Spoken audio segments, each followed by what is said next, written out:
Suppose you're using webmail to write a message to a friend of yours. You type up the message in your web browser and hit send. So where does it go?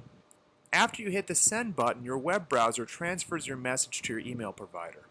At that point, the email company looks at the to address and figures out where to route your message. It does so by locating the correct mail exchange, the location to which your message should be sent. Now your email company sends the message through the internet to your friend's mail exchange, potentially bouncing several different locations before arriving at its destination, your friend's email service.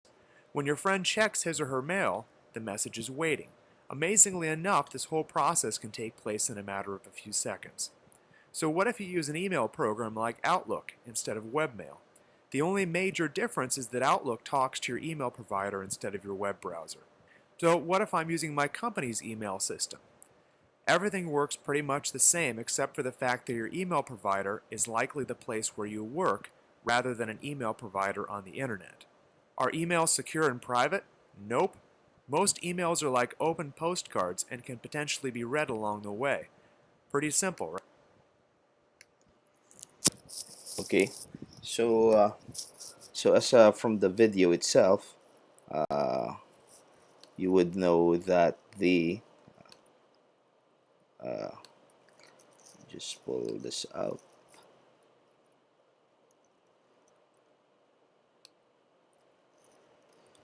Uh,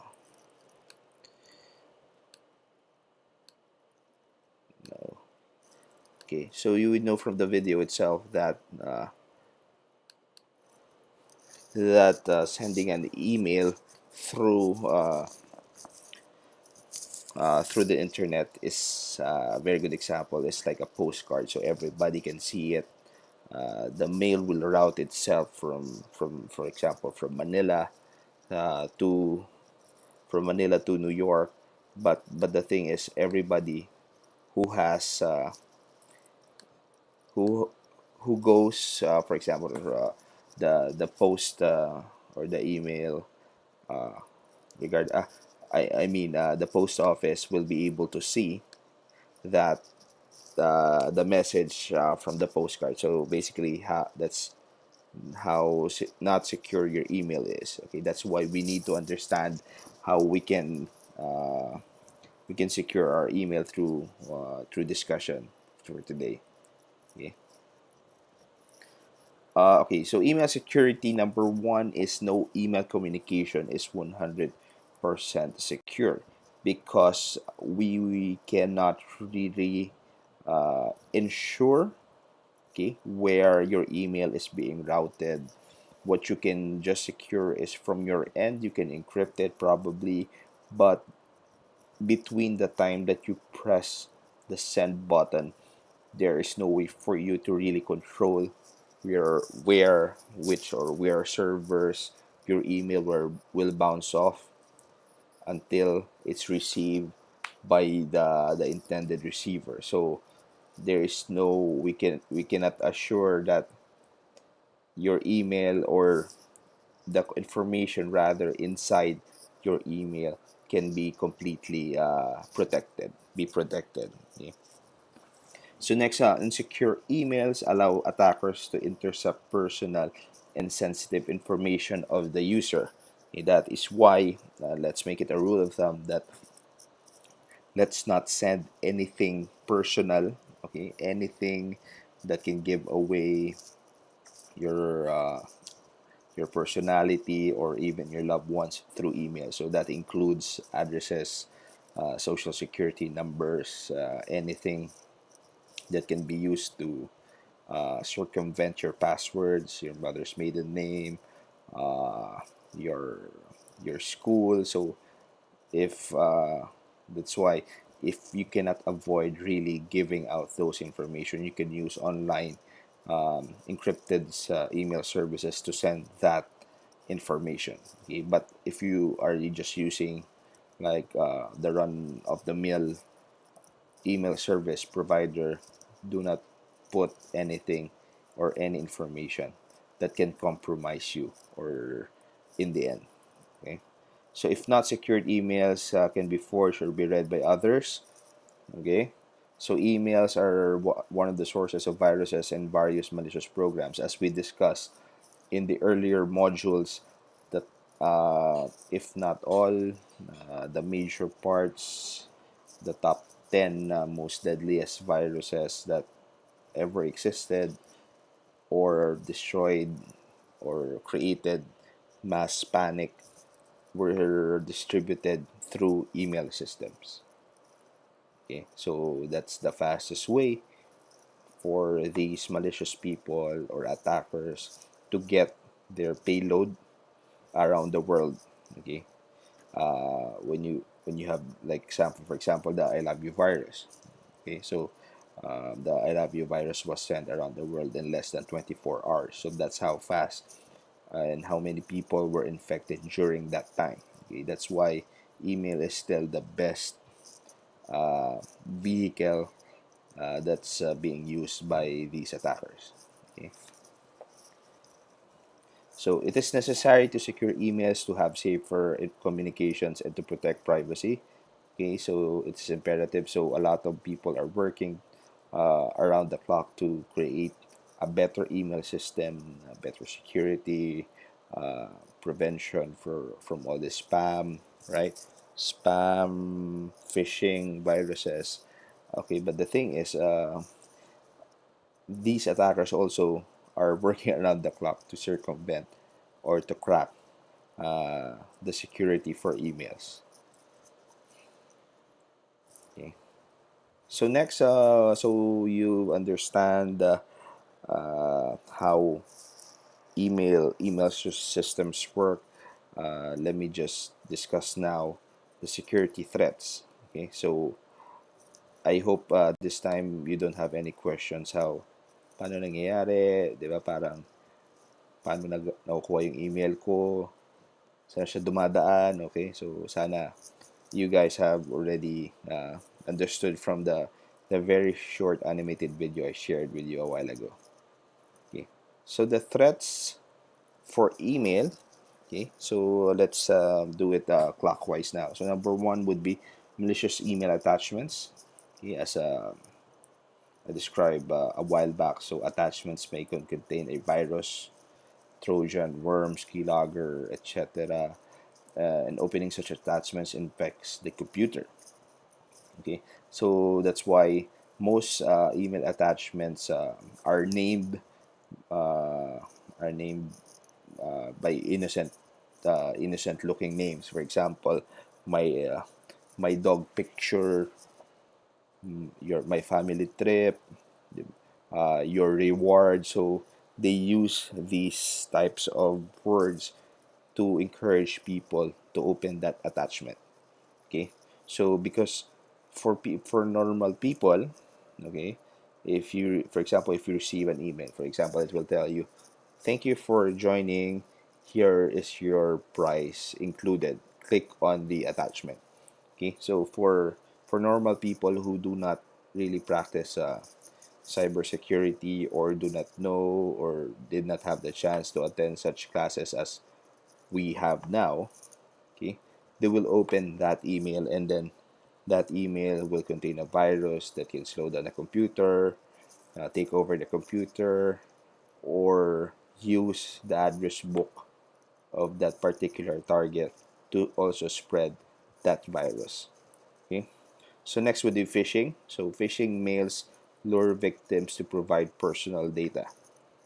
Basically, it will ask you to enter usernames, passwords, any information. For example, a typical banking fish would ask you to divulge your username password for your account because they are undergoing upgrades probably or updating the system. They would ask you your mother's maiden name just to check your address. If you want to change your address, they can ask that. So the email is crafted in such a way that it looks like your normal bank email or the email that your bank normally sends you. Okay, so on the untrained eye or not practicing information security, it will look legit. Okay, so I would, okay, So I will treat that as, when my bank really uh, trying to protect me from all these attackers by asking me to verify information. So that's good, but in the end, it is just a phishing email that will cause more trouble to you down the road. Okay. So next, spamming. Okay. So user may receive spam mails, may contain malware, allowing attackers to take control of the computer. So it's like a malicious email attachment as well. So another one would be hoax and chain email. Okay. So I'm sure for a lot of us or have received a type of this hoax or chain email in one time or another in the past few years. Then you have malicious user redirection. So mails may contain links to website hosting malwares and pornographic material. Basically, what it does, it will give you a link. Click the link to receive your prize. So you're excited that, okay, I got a prize, a rebate, for example, or a gift voucher from Amazon or Walmart or Target, and then you click on the link. Then it will redirect you to attack sites, okay, or sites that contain malware and pornographic material. Okay, so let's discuss each one of these threats, okay, in detail. So number one would be malicious email attachments. So each email attachments are major email security threats, as they offer attackers the easiest and most powerful ways to attack a PC. Okay, so if they cannot reach the user through the website, they will use the email system to attach their payload and probably hope that a user anywhere in the world would be uh, naive enough to click on that link. Okay. So most malicious attachment install a virus, trojan, spyware of any kind of malware on the code as soon as you open them. So we have two examples here. Okay. So it says here on the left side, thank you for using our service. Big fight ticket online on our website. Your account has been created. Your login, your password, so your credit card has been charged. We would like you to remind you that whenever you order tickets on our website, you get something something. Okay. So attached to this message is the purchase invoice and the airplane ticket. Okay. So you, innocently enough, you will see the attachment. The attachment they put in here is a zip file. Okay, that's the problem with zip files, because zip files can contain or can zip different types of files, basically. So you would not know if it's a .exe, .vbs, okay, or other types of viruses or Trojan. So there's no way for you to know what's inside that zip attachment. It will just say you that's okay. This is 50 point something KB. Okay, so yeah, you would look, okay, so it might not be something because it's just so small. But the thing is, these types of viruses are written in code that is very, very lightweight. Okay, some of the worms have the size of just bytes only. Okay, so when you click on that email, it will automatically extract the files to your whatever folder and then execute the payload. So that will cause harm to your computer and probably spread itself to your address book as well. Okay. Okay. So caution when opening email attachments. Check if the email is from one of your contacts. That's the first giveaway. Do not open any attachment from anybody you don't know. Okay, so it will tell you from your friendly uh, real estate agent, which you don't know. They will send you a quotation. Do not open them. Okay. Next, check if the email was ever received from the source. Okay, so if the email was a direct email to you, and it was not just forwarded to you. Okay, so that's another telltale sign that the email is compromised if it's sent to like a ton of people. Next, never open an email attachment from unreliable sources.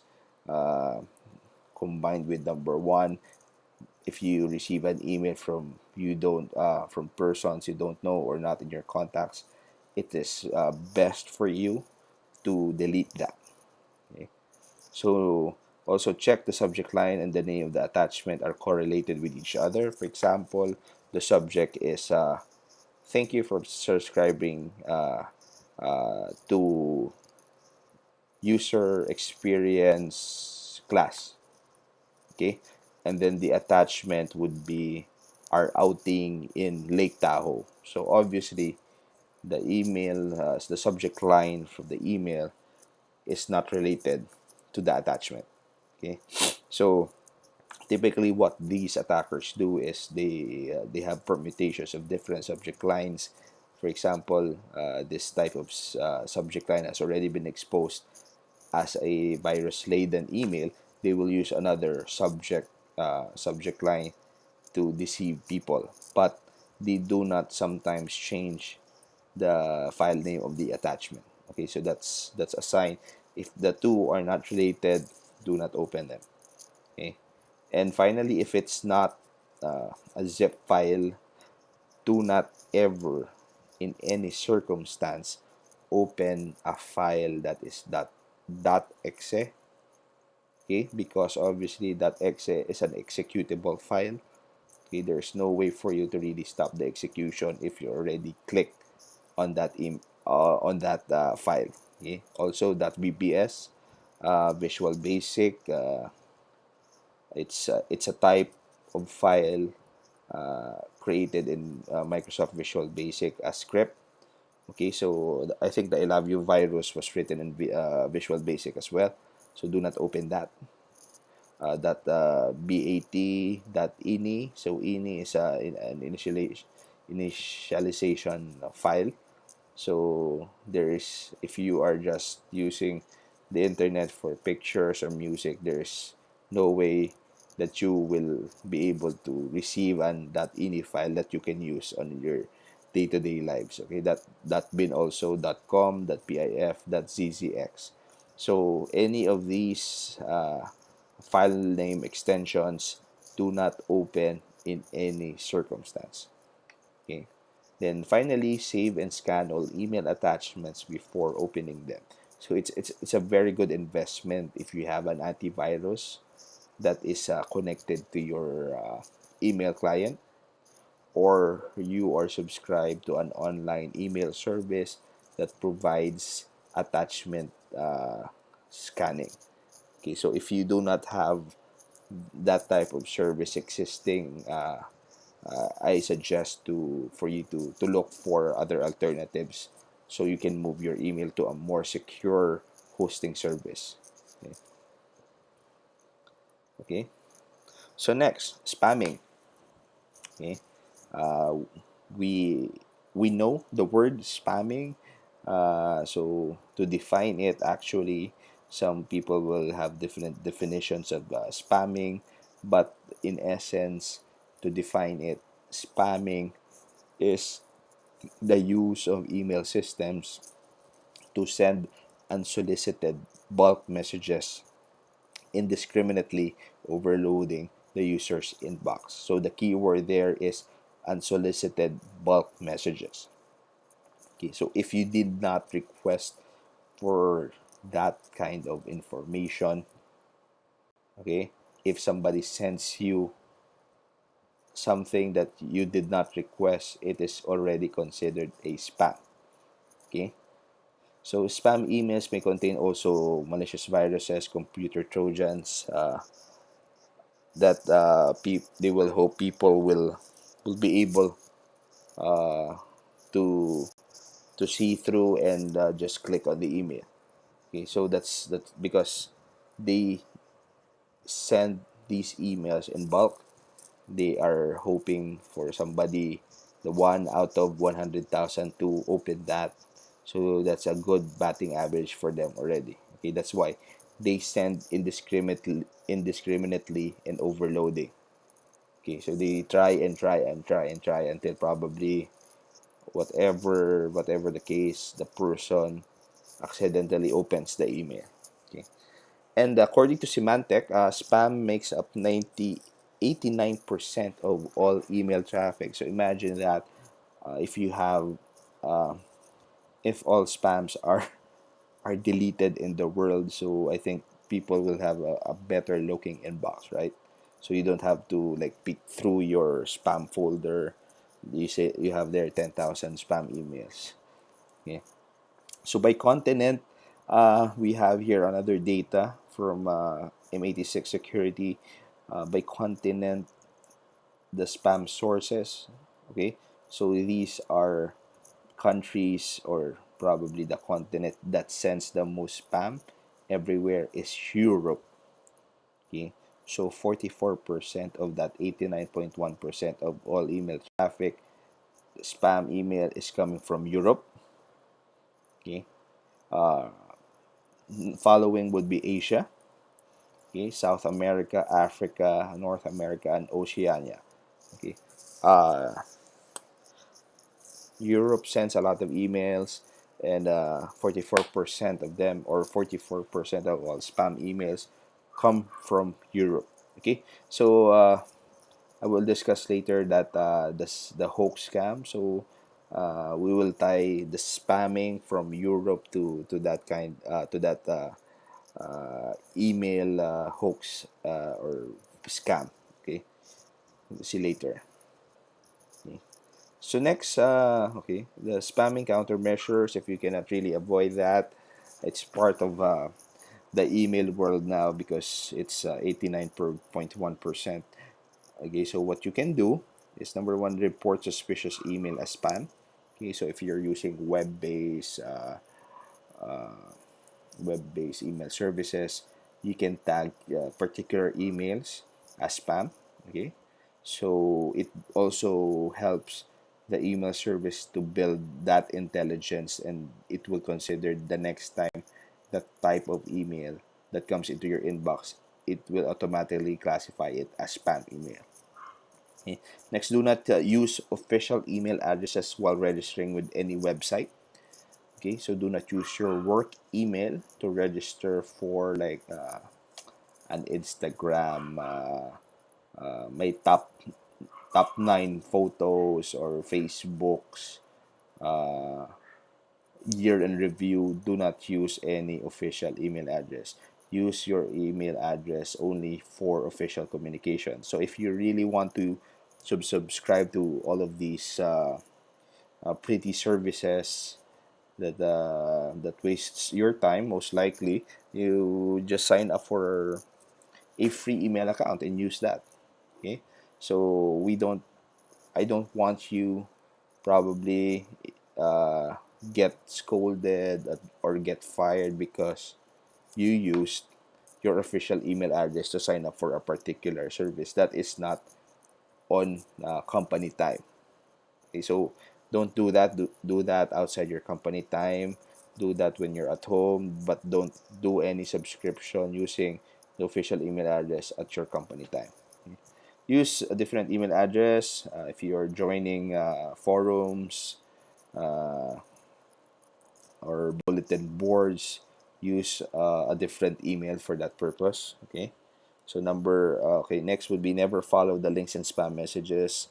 It will there's there's no need for you to even open the spam email. So this would never happen if you haven't opened the spam email. So if you know that the email is spam, or delete it. Don't even try to like browse or pick through what does it contain. Just delete it automatically.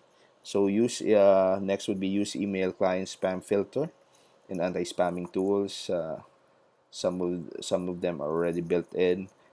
If you don't have that built into your email client or your web-based client, I suggest to for you to look for another provider for that. Okay, and avoid opening spam messages as classified by spam filters.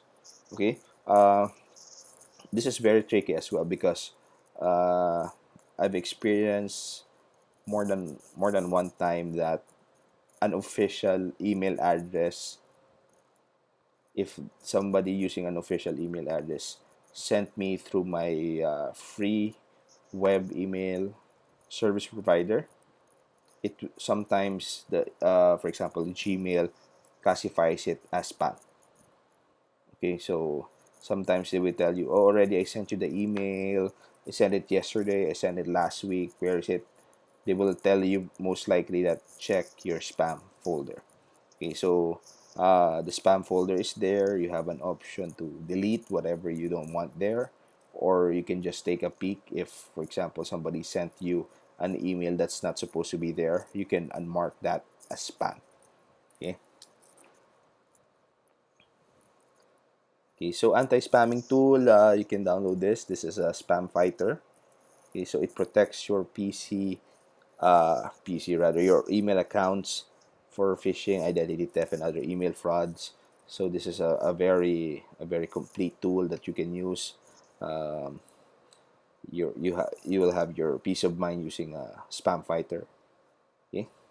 So next, we'll discuss now the hoax chain and scam emails. Okay. Uh, I'm sure if you have been using, I told you guys that you have experienced or received a type of hoax or spam email probably in the past few months. Because there are a lot of emails that will will tell you to do something in exchange for getting the message uh, getting the message out there. Okay, so a very good scam or spam email or hoax or chain email is the Nigerian scam. Okay, so I'm sure this is very popularized. It's called the Nigerian scam because uh, okay, so the Nigerian scam is a form of advance payment of money or money transfer. So basically, manggagancho lang to, parang budol-budol gang. Okay, so it will tell you, the scam is called the Nigeria scam because the first emails, they will tell you that they are from Nigeria. So ngayon, they have different countries already. Like they're saying, I'm from Libya, I'm from the UAE, Abu Dhabi, but under one umbrella, they are called Nigerian scams. Okay. Okay. So using the scammers contact you by sending an email and offer you a share in a large sum of money. So they will tell you that, okay, the money was trapped during civil war, and the only way to get the money out is I have to send the money to a person. Okay. So and they will say that, I can see that you're a very good person. I want to share my blessings with you. That's why I will give you a percentage if I get my money out of the country. Okay. So for various reasons, taxation, from the banks, they will tell you that, okay, so you will have to pay first these fees in order to release the money to you. Okay. So most people fall for this type of scam because it touches the inherent goodness of people, that okay, I want to help this person from a civil war. I want to make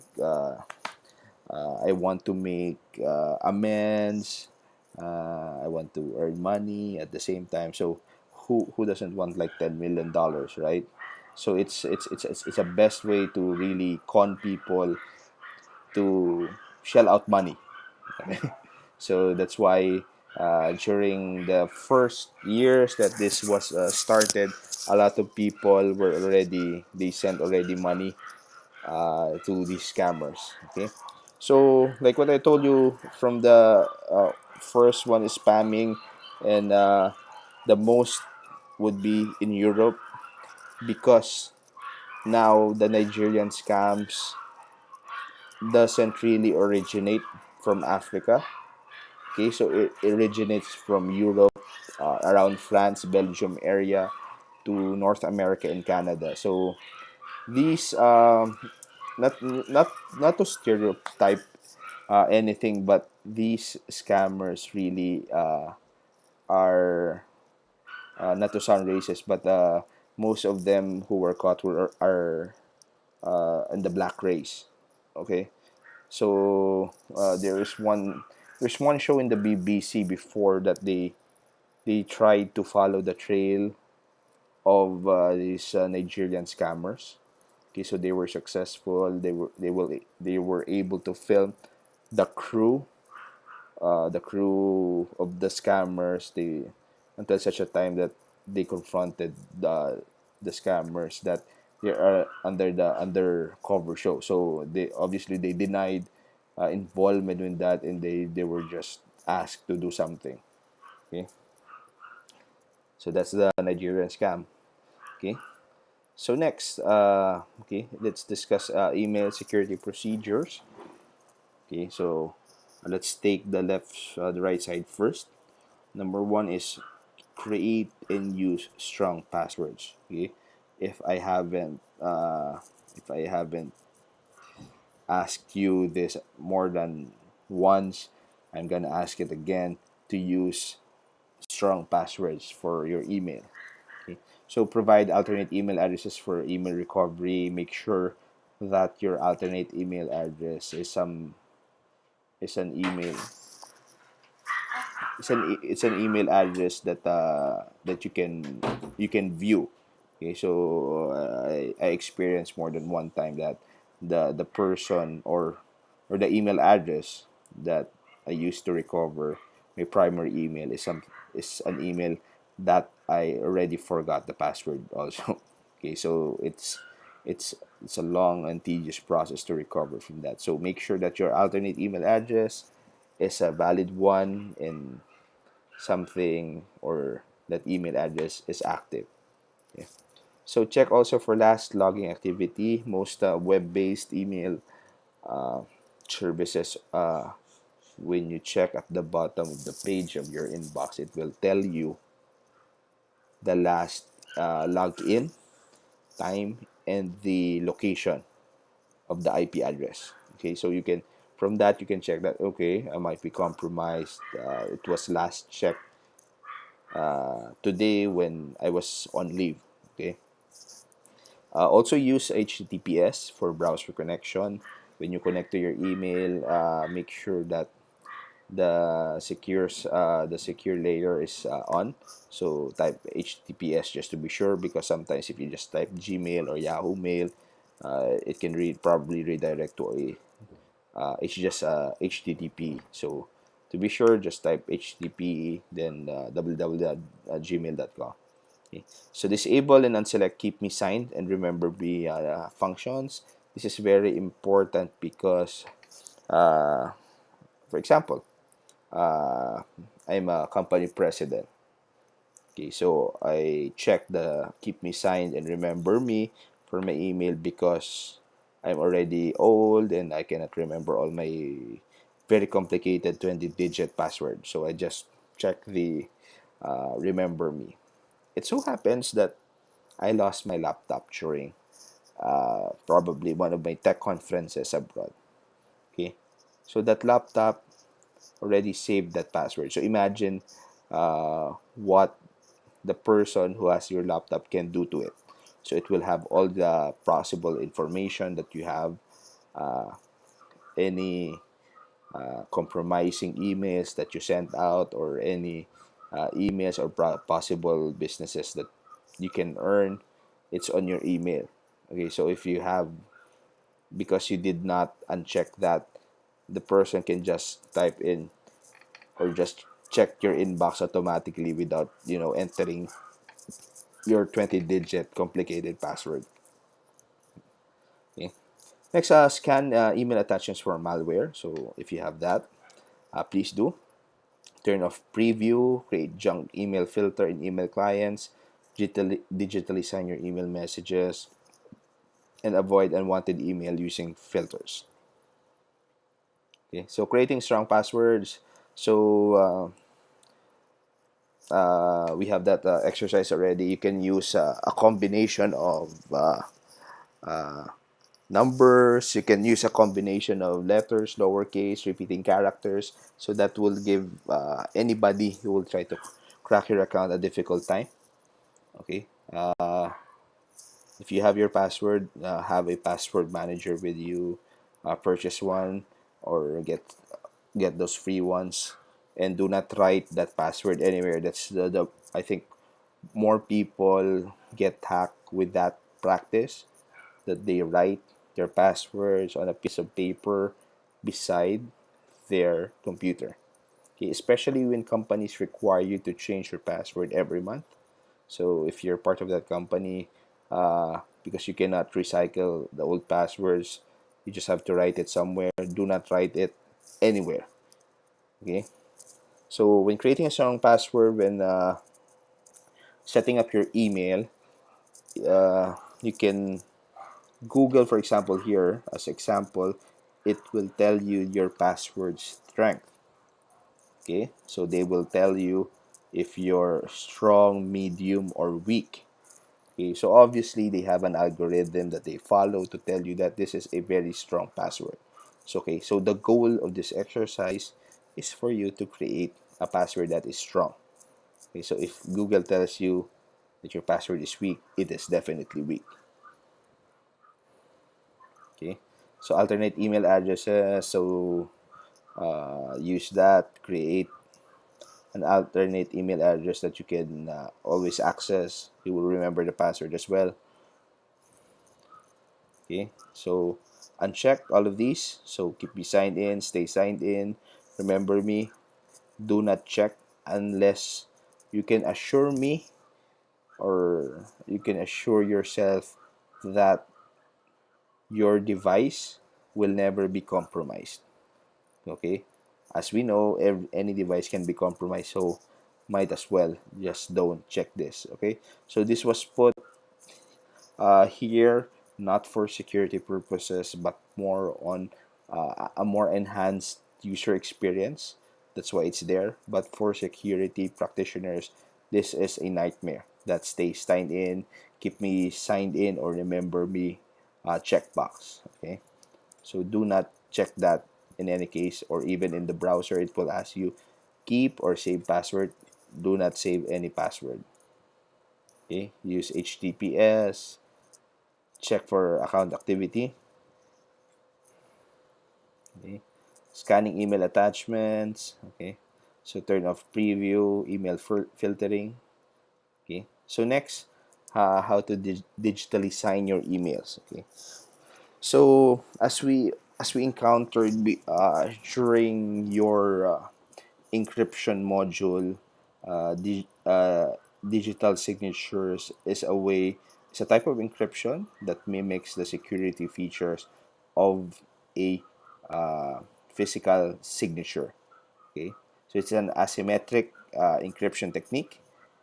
Okay, that's used to authenticate the sender of the message or a signer of the document. Okay, so it is also used to ensure that the original document or the message was not changed. Okay, it protects the integrity of the message.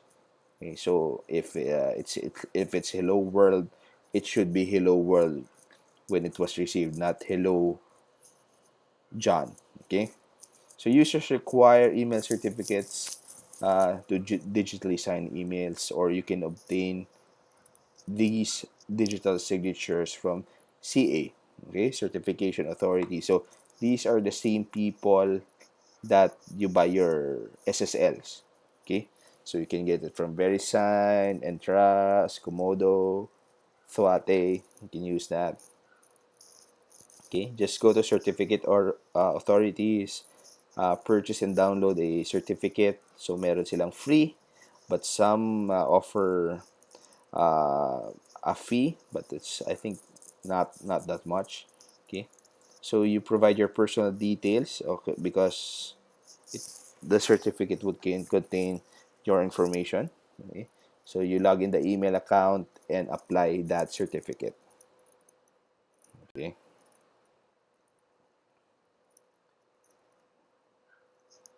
okay. So email security use that you can use. Wait. Eh, okay. Online email encryption service you can use. This is Lockbin. Okay, so Lockbin is a service, free service for sending private email messages. Okay, so it is used to send confidential information such as credit card, okay, details. So you can use Lockbin if you cannot really avoid sending credit card information.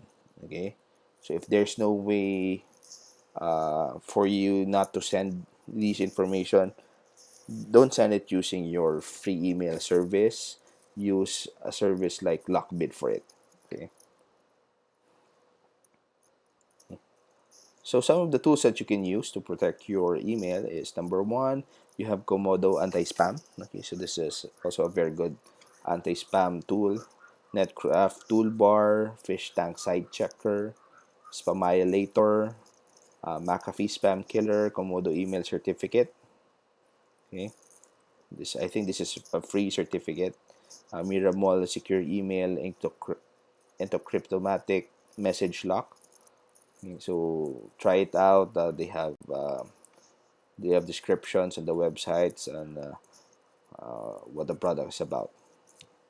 Okay, so to summarize our module, uh, protecting your email, is number one, defining email is a method of exchanging digital messages from a sender to one or more recipients. Okay, so email is a good way to send to a lot of people because the olden days when you send a telegraph, it is to a specific person. And now you have an ability to send a message to the rest of the world. So attachments may contain malicious programs. So spamming is the process of populating the user's inbox with unsolicited or junk emails. So anything unsolicited, you can call that person out. You are sending me a spam email. So hoaxes are false claims, claiming reports about non-existing virus.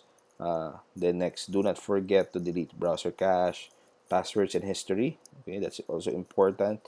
Do not consider setting mobile phones to download only headers of emails, not the full email. Digital signatures are used to authenticate the sender. Okay, so if probably if you're working on a financial services industry, they will require you most likely to have a digital certificate to sign all your messages. So email security tools protect passwords and automatically log off email accounts. Okay. So a short checklist here for email communication. Number one, do not use just one email account for all purposes.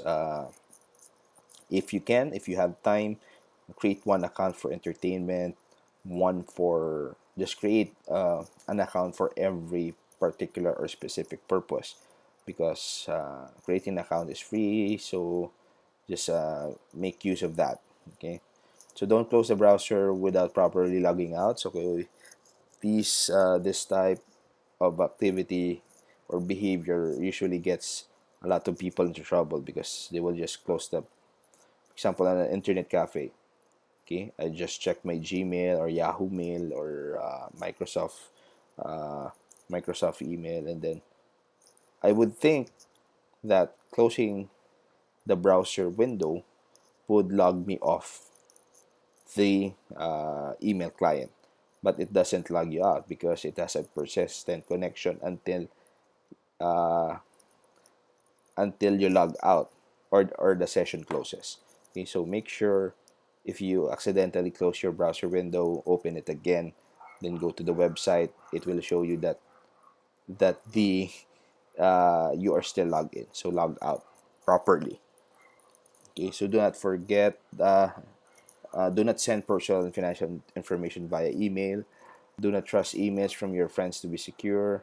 Don't delete spam instead. Do not delete spam instead of blacklisting it. Don't fail to scan all email attachments and enable email spam filter. Do not use simple and easy to guess passwords.